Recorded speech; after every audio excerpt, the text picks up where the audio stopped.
The Sixth Palace by Robert Silverberg.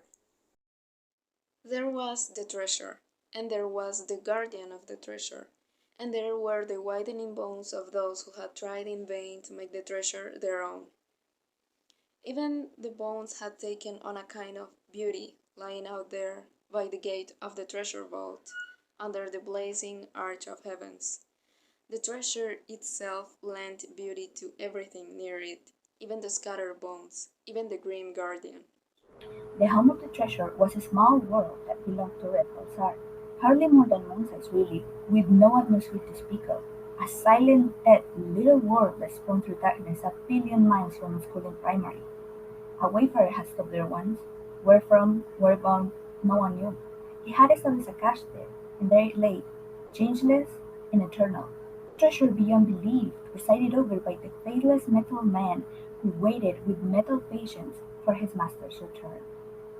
There were those who would have the treasure. They came and were challenged by the guardian and died. On another world of the Balzar system, two men, undiscouraged by the fate of their predecessors, dreamed of the hoard and schemed to possess it. Lipescu was one, a tower of a man, golden beard, fists like hammers, gullet of brass, back as broad as a tree of 1,000 years. Bolzano was another, all-shaped, bright of eye, fast of finger, twig-thick, razor-sharp. They had no wish to die. I go tomorrow, Bolzano. Is the computer ready? Program with everything the biscuit asks me. There won't be a sleep. What if there is? What happens if the robot kills you? Come on, I've dealt with robots before. I don't know, the plane is full of bones. Yours will be there tomorrow. I can see them now. You're a really cheerful one, my friend. Oh, I'm just being realistic. Oh, come on. If you were realistic, you wouldn't be in this with me. Only dreamers do such things as this.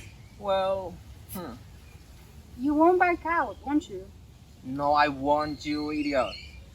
I can see you leaving me there if something goes wrong. Okay, I'm planning to try to learn from your mistakes left out of my arm. You know what?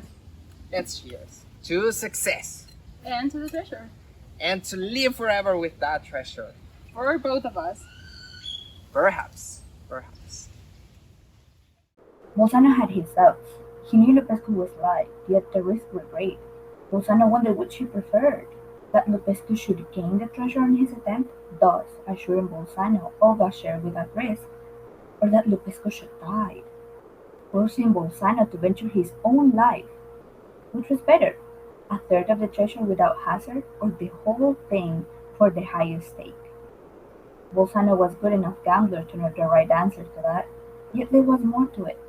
In his own way, he longed for the chance to risk his life on the airless treasure world. Lipescu would go first. That was the agreement. Bolzano had stolen the computer, had turned it over to the big man, and Lipescu would make the initial attempt. If he gained the prize, his was the biggest share. If he perished, it was Bolzano's moment next. An odd partnership, odd terms, but Lipescu would have it no other way, and Bolzano didn't argue the point with his beefy compatriot. Lipescu would return with the prize or would not return at all. There was no middle way. They both were certain. There was the gate, there was the garden, gleaming, ageless, splendid. There would stood 10 feet high, a square, blocky black shape topped by the tiny anthropomorphic head dome, featureless and sleek. Behind him, the gate, open but impassable all the same, and behind him, the treasure, pulled from the craftsmanship of 1,000 worlds, left there who knew why, until years ago. No mere jewels, no dreary slabs of so-called precious metal. The wealth here was not intrinsic. No vandal would think of melting the treasure into dead ingots. Here were statuettes of spun iron that seemed to move and breathe. Plaques of purest lead engraved with late work that dazzled the mind and made the heart hesitate. Cunning intaglios in granite, from the workshops of a frosty world half a parsec from nowhere. A scatter of opals, burning with an inner light, fashioned into artful loops of brightness. A helix of rainbow-colored wood, a series of interlocking strips of some beast bones, bent and splayed so that the pattern blurred and perhaps abutted some other dimensional continuum. Cleverly carved shells, one within the other, descending to infinity.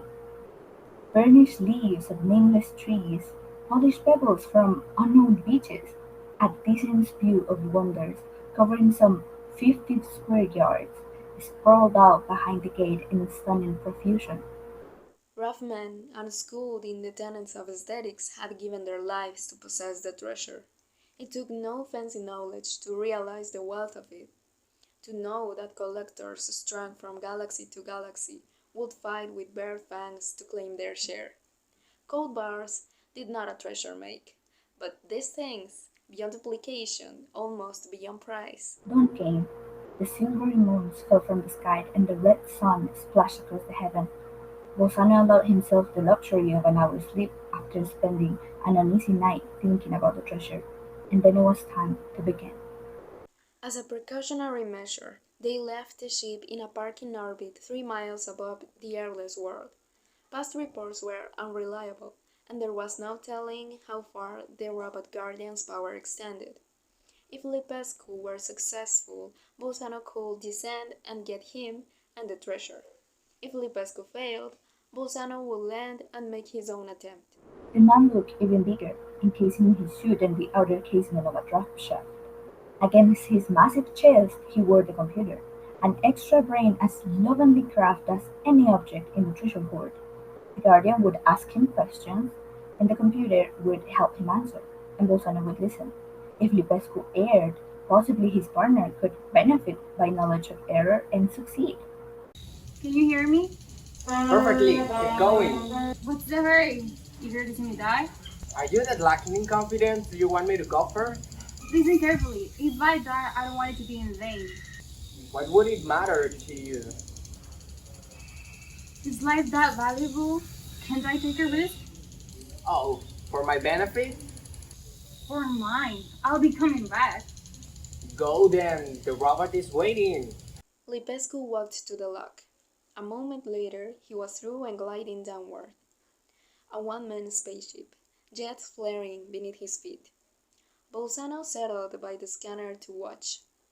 A televector pickup homed in on Lipescu just as he made his landing, coming down in a blaze of fire.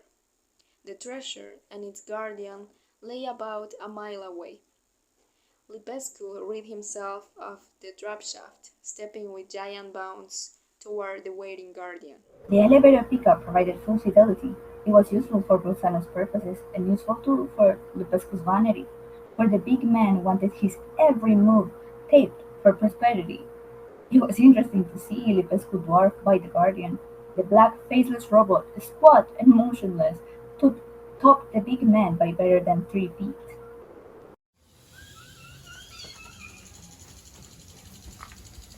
Silverberg, where a guard here is not to be plundered. I claim them by right. So have many others, but the right did not exist, nor does yours. I cannot step aside before you. Then why don't you test me then? See if I have the right or not. Only my master may enter. Who is your master? I am your master. My master is he who can command me. No one else can command me who shows ignorance before me. Then test me then. Death is penalty for failure. Test me. The treasure does not belong to you. Just test me and step aside. Your bonds will join the rest here. Test me. Watching from aloft, Bolzano went tense. His thin body drew together like that of a chilled spider. Anything might happen now. The robot might propound riddles, like the Sphinx confronting Oedipus. It might demand the proofs of mathematical theorems, or it may ask the translation of strange words. So they gathered from their knowledge of what had befallen other men here. And, so it seemed, to give a wrong answer was to earn instant death. Bolzano and Lupescu had ransacked the libraries of the world. They had packed all knowledge, so they hoped, into their computer. It had taken months, even with multi-stage programming. The tiny shining globe of metal on Lupescu's chest contained an infinity of answers to an infinity of questions. Below, there was long silence as men and robots studied one another. Then the warden spoke. Define latitude. Do you mean geographical latitude? Bolzano congealed with fear. The idiot asking for a clarification. He would die before he began. Define latitude. The angular distance of a point on a surface planet's north or south of the equator. Which is more consonant, the minor third or the major sixth?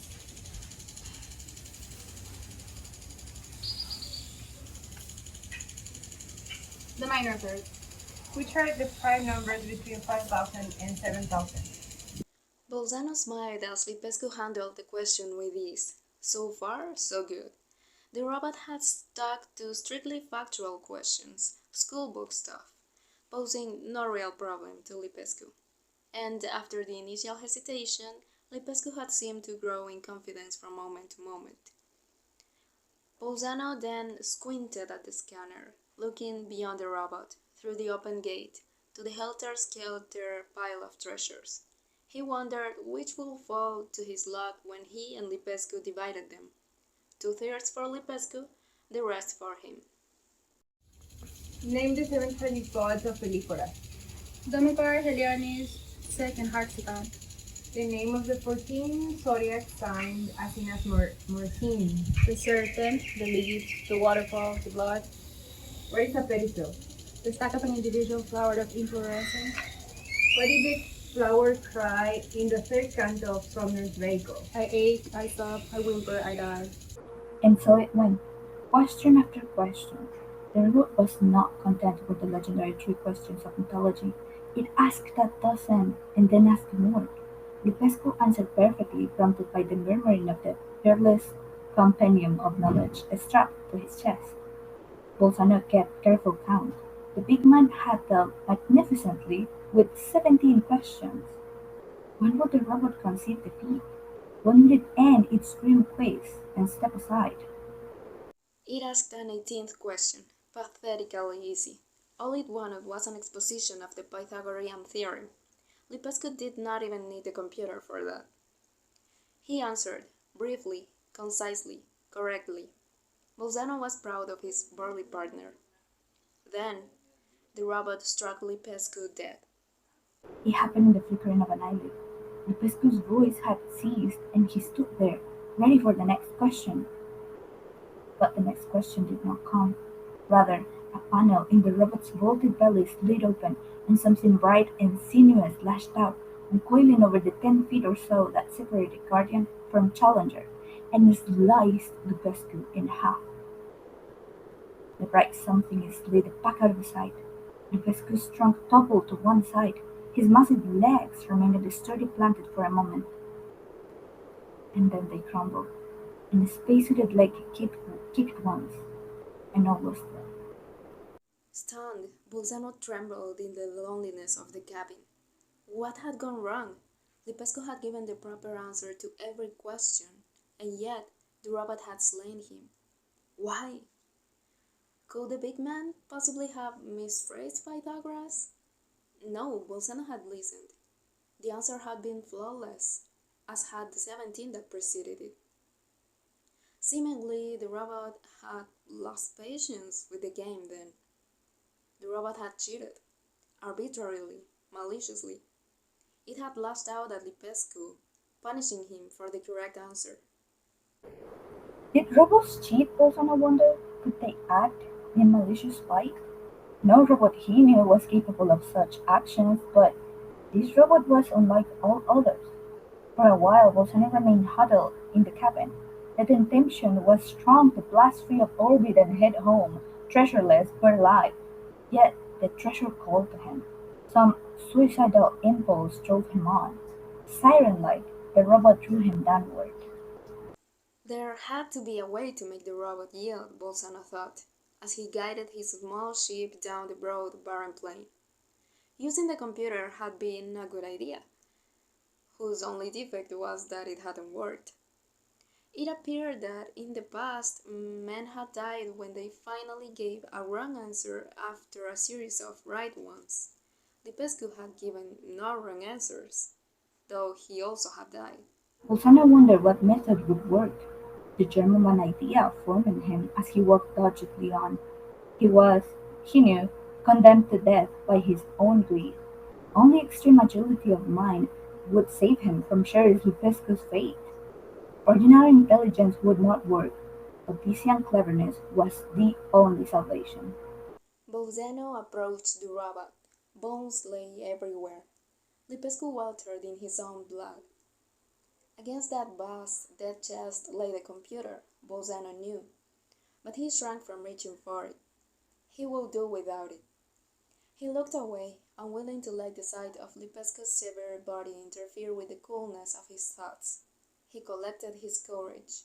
The robot showed no interest in him. Keep ground. I'm here. I came for the treasure. When you're right to it. What must I do? Demonstrate truth, display understanding. All right, I am ready. What is the excretory unit of the vertebrate kidney called? Bolzano contemplated. He had no idea. The computer could tell him, but the computer lay strapped to fallen Lupescu. No matter. The robot wanted truth, inwardness, understanding. Lupescu had offered information, and he had perished. All right. The frog in the pond is in cold water. There was silence. Bolzano watched the robot's front, waiting for the panel to slide open. The scene was something to chop him in half. In the ward of dogs in Vanderveer, the embattled colonies threw out 38 dogmas of defiance. Quote, the 3rd, the 9th, the 22nd, and the 35th. Bolzano pondered. This was an alien robot, product of an unknown hand. How did its master minds work? Did it respect knowledge? Did it treasure facts for their own sake? Or did it recognize that information is meaningless inside a non-logical process? Lupescu had been logical, and he laid in pieces. The murkiness of pain is refreshing. The monastery of Quaisen was deceived. What words of wisdom did the abbot utter? 1141 elephant voluminous. What is the percentage of oxygen in the atmosphere of moving orbit? False witness bears a swift sword. You may enter. Oh my god. Yes! Bolzano's heart leaped. He had won. He had gained a high prize. Others had failed trying to answer the robot, sometimes giving right answers, sometimes giving wrong answers, and they all had died. Bolzano lived. It was a miracle, he thought. Luck, shrewdness, some of each, he told himself. He had watched a man give 18 right answers and die. So the accuracy of their responses did not matter to the robot. What did? Inwardness, understanding, truth. There could be inwardness and understanding and truth in random answers, Bolzano realized. Where earnest striving had failed, mockery had succeeded. He had staked his life on nonsense, and the prize was his. The stories had not begun to indicate the splendor of what lay here. Bolzano stared in awe and rapture at a tiny disk, no greater in diameter than a man's size, on which myriad colliding lights writhed and twisted in patterns of rare beauty. He caught his breath, sobbing with the pain of perception as a gleaming marble spire, angled and mysterious swerve came into view. Here a bright beetle of some fragile waxy substance rested on a pedestal of yellow jade. There a tangle of metallic cloth spurred dizzying patterns of luminescence, and over there and beyond and there. The ransom of a universe, Bolzano thought. It will take many trips to carry all this back to his ship.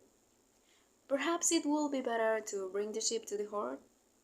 He wondered, though, if he would lose his advantage if he stepped back through the gate. Was it possible that he would have to win entrance all over again? And will the robot accept his answers as willingly the second time?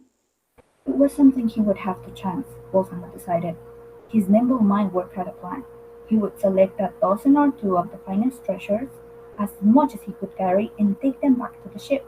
Then he would lift the ship and set it down next to the gate.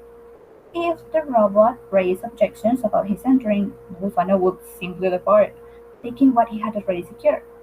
There was no point in running undue risks. When he had sold his cargo and felt pinched for money, he could always return and try to win admission once again. Certainly, no one else would steal the hoard if he abandoned it. Selection. That was the key now.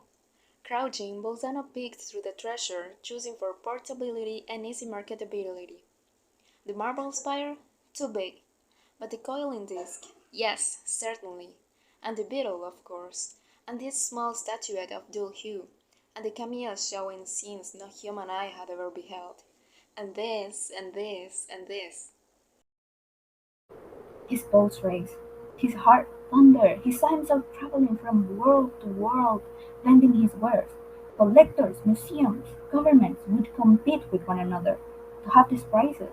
He would let them bid each object up into the millions before he sold, and of course he would keep one or two for himself, or perhaps three or four souvenirs of this great adventure. And someday, when wealth bored him, he will return and face the challenge again. And he will dare the robot to question him. And he will answer with random absurdities, demonstrating his grasp on the fundamental insight that in knowledge there is only hollow merit. And the robot will admit him once more to the treasure trove. Why have you chosen those? What do you want them? Oh, because they are beautiful and I want them. Is that a better reason? No. What?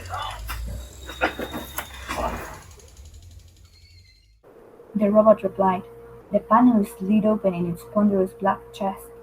Too late, Bolsonaro realized that the test had not yet ended, that the robot's question had arisen out of no idle curiosity. And this time he had answered in earnest, speaking in rational terms. Bolsonaro shrieked. He saw the brightness coming toward him. Death followed instantly.